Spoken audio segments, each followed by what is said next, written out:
Ini kajian berat, ini tidak disukai oleh saudara-saudara. Tidak ada yang lebih pahit dari berharapnya hati kepada Allah. Allahumma aftah lana hikmataka ya Allah.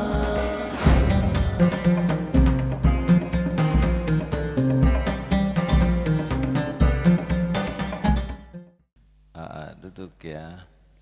Ada cucu, alhamdulillah saya diberi amanah cucu 10. Sudah pulang ke penciptanya satu. Semuanya Allah yang menciptakan. Jadi saat yang terbaik dalam hidup kita menurut Imam Ibnu Athaillah adalah saat di mana engkau merasa dan mengakui kebutuhanmu kepada Allah dan kembali kepada kerendahan diri.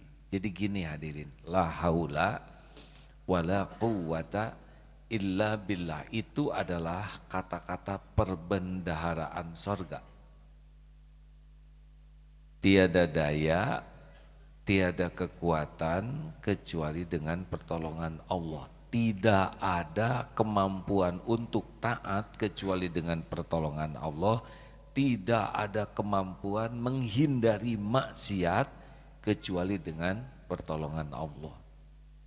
Jadi ketika kita merasa seperti karung kosong, ngelumbruk, tidak ada kemampuan apa-apa, dan hanya bisa kita berbuat baik, hanya bisa kita menghindar dari maksiat dengan pertolongan Allah semata, itulah saat terbaik dalam hidup kita. Jadi ketika kita merasa, gampang lah, itu sudah naik kita. Itu hafalan itu saya bisa hafal dalam 5 kali baca, itu saat buruk. Karena kita sudah merasa diri kita yang bisa. Ini hujan tidak ada yang bisa menahannya. Jadi hati-hati nih. Lalu untuk apa dong kita belajar ilmu, berlatih supaya mampu? Itu sebagai amal soleh kita. Ihris ala ma yanfa'uk. Berantusiaslah, bersungguh-sungguhlah dengan apa yang manfaat bagimu. Wasta'in billah wala ta'jaz. Dan mintalah tolong kepada Allah dan janganlah kamu lemah. Jadi itu perintah Allah. Kita belajar perintah Allah, kita berlatih perintah Allah. Perkara kita dapat apapun karunia Allah. Jadi kalau mau ikhtiar kita harus ikhris ala ma yanfa'uk, harus antusias, semangat, all out. Tapi kalau sudah jadi kita tidak boleh ada. Semua itu min fadlir rabbik. Semua hanyalah karunia Allah. Jadi hati-hati nih hadirin, merasa tahu, merasa bisa, merasa pinter, merasa terlatih, merasa mampu dalam kajian tauhid itu tidak baik. Karena harusnya hati kita tuh selalu merasa memerlukan pertolongan Allah. Jadi yang tepat bagi kita tuh saat terbaik ketika seperti kita berada telur di ujung tanduk sapi dan sapinya sedang kaligata. Itu tidak ada di mana-mana. Yang itu barusan aja ngarang ya. Jadi biasanya kita tuh semakin terancam, semakin merasa lemah, semakin berlindung ke Allah. Tapi ketika kita tidak merasa, ini bahaya. Ya seperti naik pesawat, itu orang lebih mudah menyebut nama Allah ketika ada goncangan. Allahu Akbar, subhanallah, Allahu Akbar, la haula wala quwwata illa billah. Allahu Akbar ya Karim, Allah, gitu hadir. Nggak ada goncangan, les. Nah karena kita hanya ingat Allah ketika digoncang, maka siap-siap. Kalau hidup ini penuh goncangan. Gimana saya tuh nggak mau hidup saya banyak ujiannya. Tinggal syukur. tiap diberi nikmat ingat Allah. Nafas, ya Allah, alhamdulillah, jarang yang begitu. Ingat jantung berdetak, ingat Allah. Lihat mata memandang, ingat Allah. Telinga bisa mendengar, ingat Allah. Lihat makanan, ingat Allah. Kalau ingat terus kepada Allah setiap dapat nikmat, insya Allah nikmat terus yang datang. Tapi diberi nikmat lupa ke Allah, diberi ujian baru ingat, ya siap-siap saja. Karena yang Allah suka itu kita ingat kepadanya. Jelas? Makanya kalau naik kendaraan sedang lancar itu banyak syukur ingat ke Allah. Ini nanti berangkat ke Swiss 17 jam perjalanan, tidur paling lama 8 jam ya, udah bosen tidur juga. Pernah ke Amerika 24 jam nonton TV itu sampai enek lihatnya. Tapi kalau digunakan baca Quran, zikir, kombinasi yang sehebat apapun sudah ada di sana.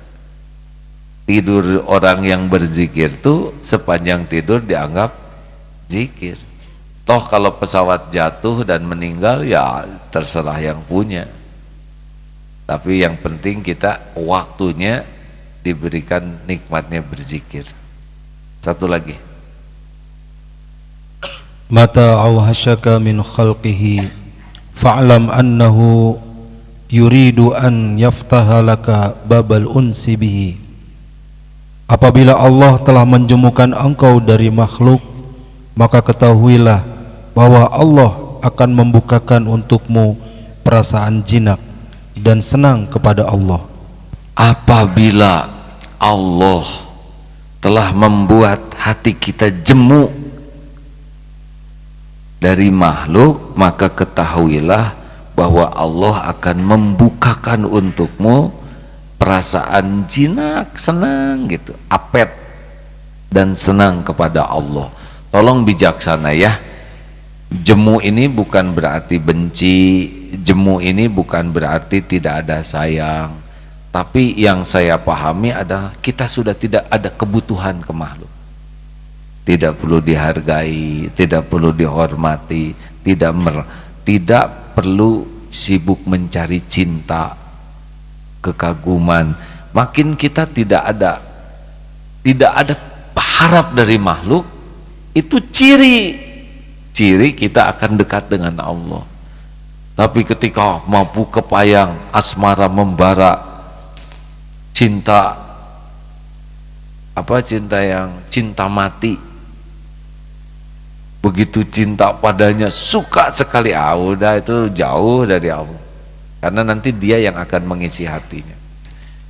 Ketika kita mencintai sesuatu, kita tuh akan jadi hamba yang dicintai, dan cenderung ciri cinta itu adalah dominasi di hati kita. Jadi kalau saudara sudah mencintai seseorang, itu adalah biasanya terdominasi. Tahu yang paling apes? Jatuh cinta kepada yang bukan jodohnya di sisi Allah. Mantap ketemu. Ada lagi yang lebih ngeri, jatuh cinta kepada yang jodoh sahabat karib saudara. Pedes eta mah hadirin atau seepisan.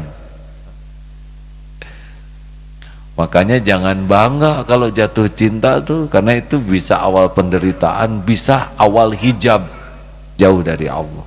Makin cinta kepada seseorang, makin melekat, itu makin tidak normal kehidupan tuh. Karena akan terdominasi terus oleh yang dicintainya. Makanya kepada the Jomblo Team ya, atau WA Group Jomblo Together, sebetulnya itu perjombloan itu adalah perlindungan Allah tuh. Naksir ini nggak ngebalas ya, nge-WA ke situ dibalasnya yang merah itu. Itu bagus tadi. Mau nelpon yang angkat neneknya, serba gagal aja. Mau apel hujan lebat, giliran hujan berhenti ban kempes ya. Pulang dari tukang tambal ban bensin habis hadirin. dan pakai sana sahur ya. Itu karunia. Pokoknya jalan tak kejadian apapun yang membuat kita jadi tidak berharap ke makhluk itu nikmat.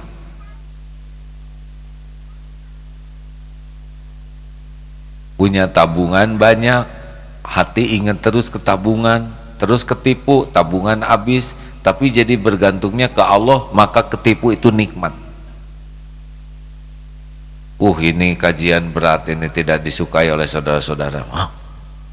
Iya, saudara jatuh cinta ke seseorang tapi membuat jadi lupa ke Allah.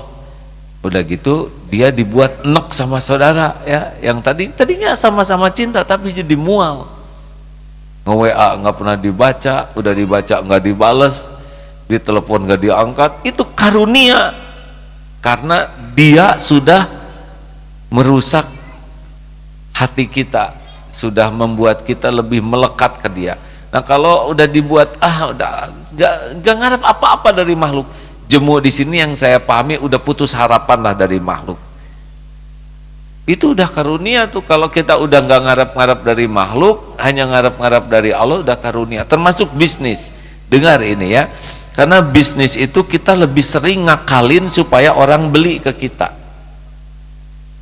Seharusnya kita mengakali bisnis kita supaya Allah ridho dan menggerakkan siapa yang dikehendakinya berinteraksi dengan kita. Jadi pembeli bukan raja. Kalau kita baik kepada pembeli itu karena amal yang disukai Allah. Pembeli mau jadi beli atau tidak, itu tidak terlalu penting bagi kita. Tapi kita melayani pembeli disukai Allah, itu udah enak tuh, bisnis seperti itu enak. Tapi kalau udah melihat pembeli adalah raja, itu udah bahaya. Kita akan baiknya baik palsu, ramahnya ramah palsu, nyuguhinnya juga nyuguhin palsu. Karena apa? Supaya dia beli. Giliran tidak jadi beli, kecewa. Cirinya adalah tidak ikhlas tuh kecewa. Kalau baik-baik saja, kan yang ngatur lalu lintas rezeki Allah. Kenapa kamu baik sekali sama tamu, klien, padahal dia belum tentu beli, dia kelihatannya, Allah yang menggerakkan, Allah melihat segalanya, Allah menilai segalanya. Nah berarti kita udah tidak ngarep-ngarep dari dia, tapi ngarep-ngarepnya dari Allah. Itu nikmat bisnis seperti itu. Mungkin tidak banyak uang, tapi berkah. Dan kan rezeki dari kita tidak harus datang dari klien.